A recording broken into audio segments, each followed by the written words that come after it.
Қарап отырыңыздар, мүмкін болса, қазір автобус жаймен өтеді. Мына Ибрахим пайғамбарды білесіздер, ұлы Исмаил пайғамбарды құрбандыққа шал деп Алла емтихан етіп жіберген кезде, Ибрахим пайғамбар ұлын, кішкентай ұлын жетелеп жүріп отырып келіп, көзінен жас аққан, жүрегі ауырған, оңай емес емтиханнан өту, баласын қимастық бар. Сол Ибрахим пайғамбардың Исмаил пайғамбарды құрбандыққа шалған жері қазір сол жақта көресіздер. Сол сіздерге көрсетіп етемін.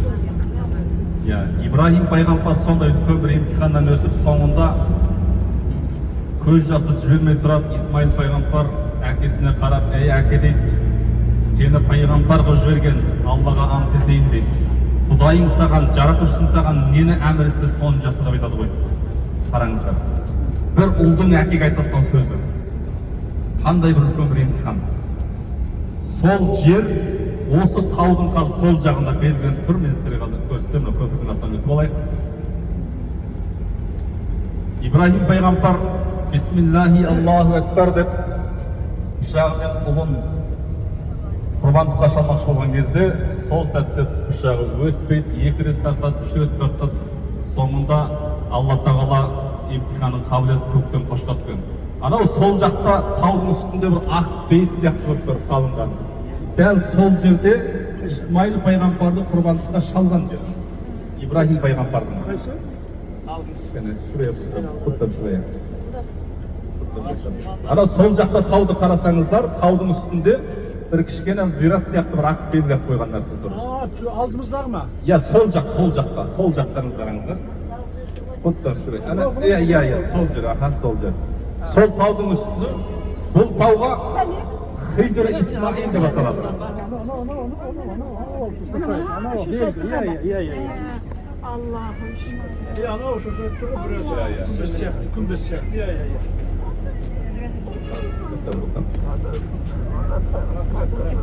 Енді бұл таудың есімі не деп айтады? Джабал Исмаил, яғни Исмаил тауы деп аталған бұл жер.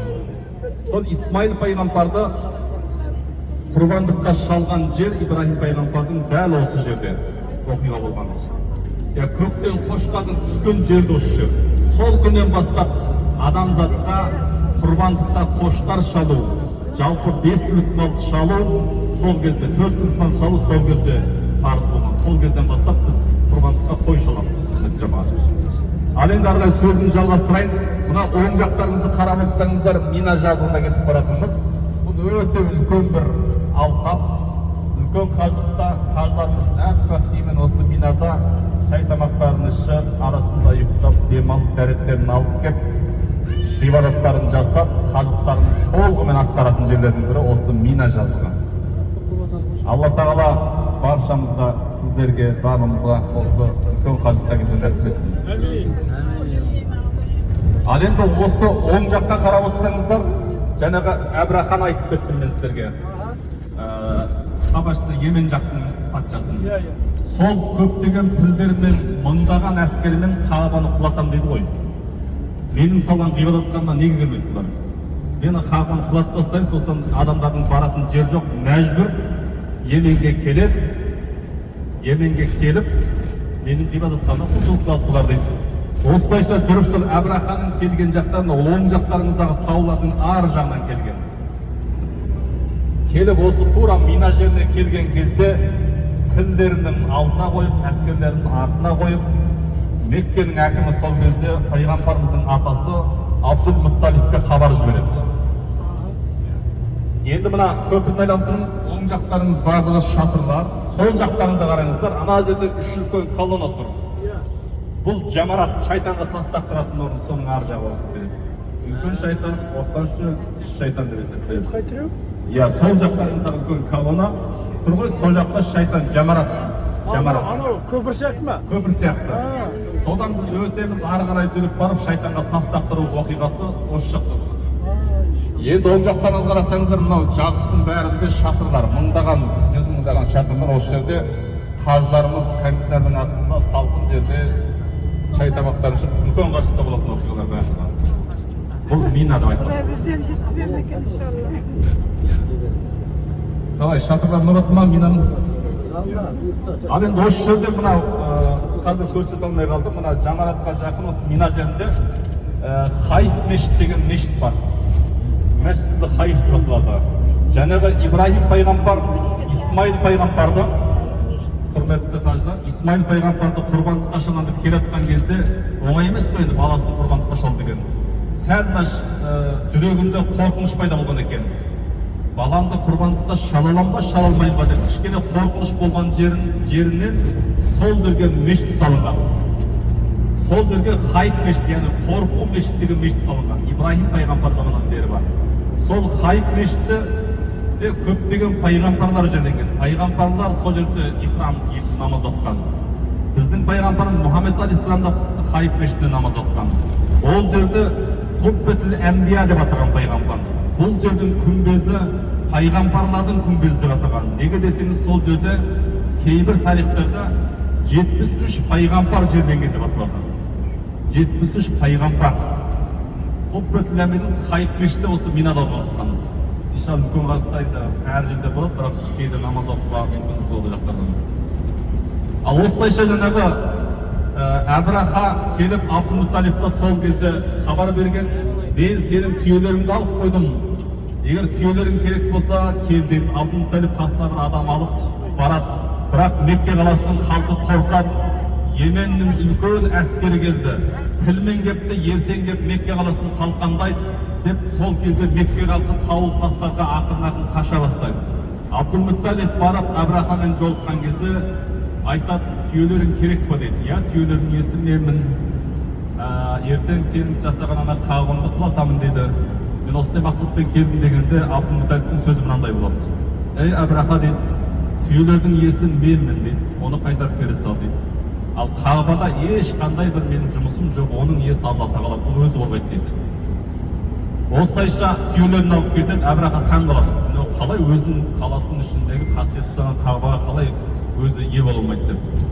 Таң атысымен олар әскерін дайындап, қаланы басып алуға дайындайды. Таңертең бәрі дайындап жүрейін десе, ана тілдері алға бір адам баспайды, құдайдың құдіретімен. Тілдерін ары сабалайды, бері салайды, қамшымен ешқайсысы жүрмейді. Сол кезде жаңағы мына оң жақтарыңыздағы тауларды қараңыздар, сол таулардан кішкентай шымшықтан үлкенде торғайсын өтпесін бір құс, Әбәбіл деген атты құстар келеді да, ана тырнақтарына, аяқтарына ұстаған бидайдың дәнегінде тас ұстап алған. Соны әкеп қаншама құс келіп Әбраханың әскерінің үстінен төге салады. Ана түскен жаңағы кішкентай дәнектей тас қандай бір пілге немесе адамға түскен кезде адамды күлге айналдырып жіберген. Қайыны түседі, адам бір сәтте шок болып жанып күлге айналып шыға кеткен. Бұл Алланың берген үлкен бір ғазабы еді оларға берген. Әбраханың әскері быт-шыт болып сол құстардың несінен жеңіліп, ең соңында Әбраха өзі жалғыз қалып, өзі Йеменге қашады. Бұл жерде әскерінен ешбіреу қалмайды.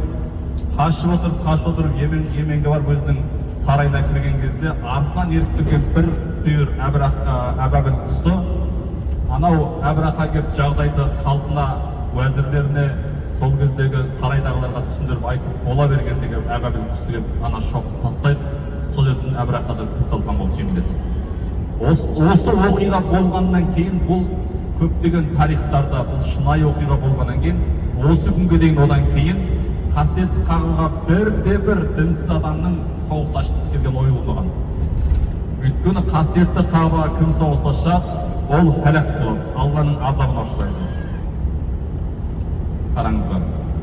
Осы тіл оқиғасы пайғамбарымыз саллаллаху алейхи вассалам өмірге келгеннен бұрын 50 күн шамасы бұрын болған жағдай. Кейін Құран кәрімде Estaizu billah, "Алам тара кейфе фа'ала раббука би асхабил фил." Алла тағала пайғамбарымыз айтып отыр. Сенің Раббың де тіл иелеріне ол Әбраха не істегенін көрдің ғой дейді. Оларға тайран Әбәбіл құстарын жүріп олардың күрталқанын шығарды ғой, быт-шыттарын шығарды ғой. Алла тағала Құран кәрімде тіл сүресін сол болған оқиған дәлелдеп сурет қараңыздар. Бұл тіл оқиғасы Құранның аятымен дәлелденген бір нәрсе. Алла тағала сондай ерекше пайғамбарымыз саллаллаху алейхи вассаламды сондай өзі қорғаған. Өмірінде қандай бір қиыншылықтар болды, әрқашан Алла Тағала қорғады. Қиын сәттерде, үлкен соғыстарда аспаннан Жебірейіл періште келіп, көптеген әскерлермен пайғамбарымыздың қасынан табылды. Енді қиямет күнге дейін, ақырет күнге дейін оның үмметі пайғамбарымыздың дұғасында болады. Біз пайғамбарымыздың үмметіміз деп айтқандықтан, пайғамбарымызды қабыл еткендіктен, бізге пайғамбарымыздың шапағаты әрқашан тиіп тұрады деген сөз. Алла Тағала ақырет күнінде пайғамбарымыздың құрметіне деп көптеген үмметті кешіреді екен. Пайғамбарымыздың құрметіне деп. Сол себепті Алланың мейірімі, пайғамбарымыздың шапағаты бізден алыс болмасын.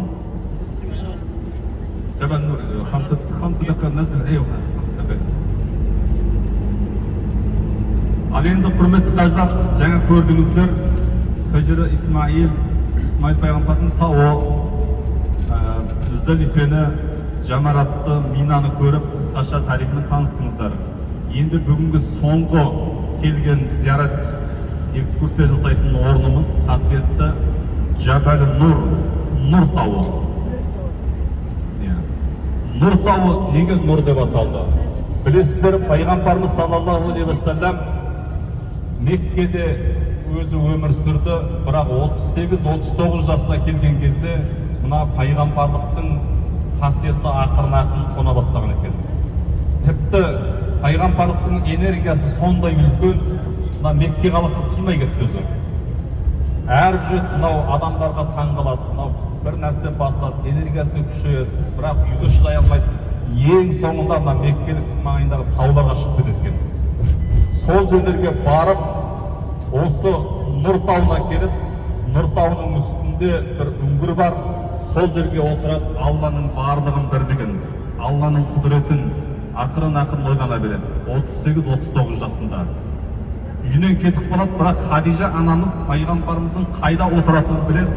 Мекке қаласынан жаяу үстінде келіп, Нұр тауының үстіне шығып, Хира үңгірде пайғамбарымызға әрқашан шамасы келгенше азық-түлік жіберіп отырған. Пайғамбарымызға сондай ие болған, сондай қасынан табылған бір кісі дегіз. Осылайша күндер өтіп жатады. Бір күні пайғамбарымыз саллаллаху алейхи уассалам үңгірде отырған кезде әппақ киініп алған бір адам келіп, «Иқра я Мұхаммед, ей Мұхаммед, оқы» деді. Пайғамбарымыз таң қалады. Екінші рет тағы да оқы деді.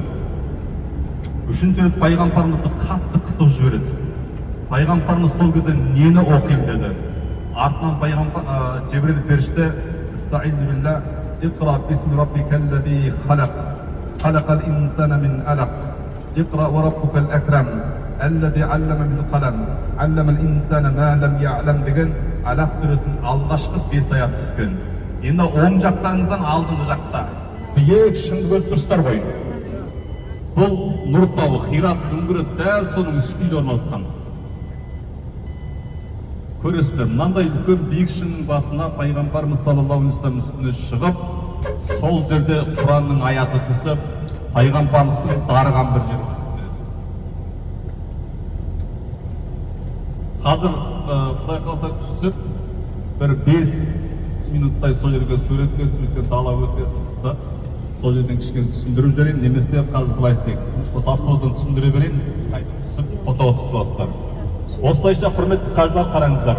Осы Нұр тауының үстінде пайғамбарымызға алғашқы 5 аят түсті.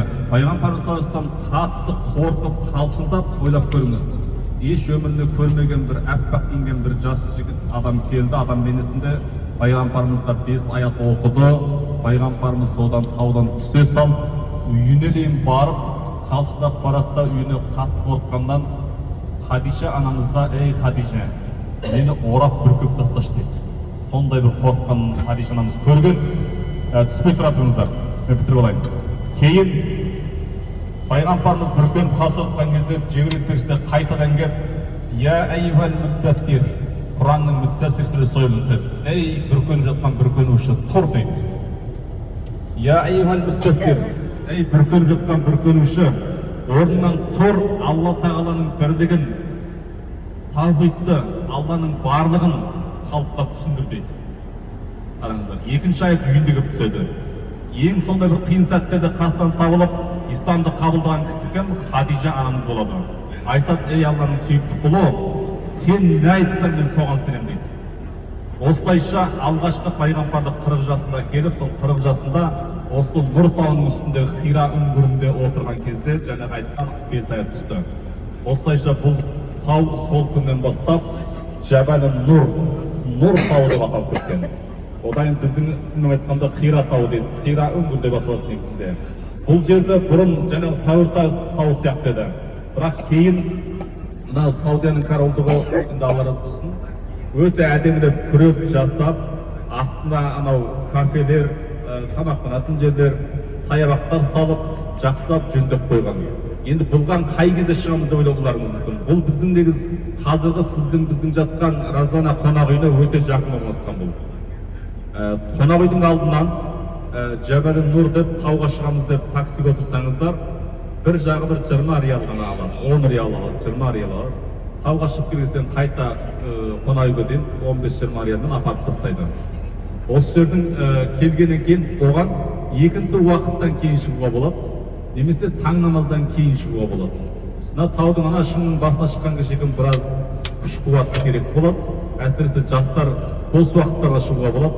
Енді үлкен кісілерге мен шығыңыздар деп айта алмаймын. Оған шыққан энергияны Қағбаның ішіне барып біраз тауып жасап болады, құрметті қажылар. Сол себепті шыған деген жастарға қонақ үйден өздері жеке 2-3-тен барып шығып қайтуға болады. Бірақ шықпаса да болады. Шығу бір парыз нәрсе емес. Қызық, кейбіреулер ертең мүмкін шыққымыз келеді деген. Жақсы, құрметті қажылар, онда сыртқа түсіп, бір фотоға түсіп, осы жерден дұға жасап, қайтадан автобусқа отыра қояйық. Уақытымыз азайып барады, автобустың уақыты өтіп барады. Автобус нешеге дейін берілген? Зиярат уақыттар біткенге дейін. Таудың үстіне барғанда үңгірге болады. Үңгірге болады, бірақ адам өте көп болады.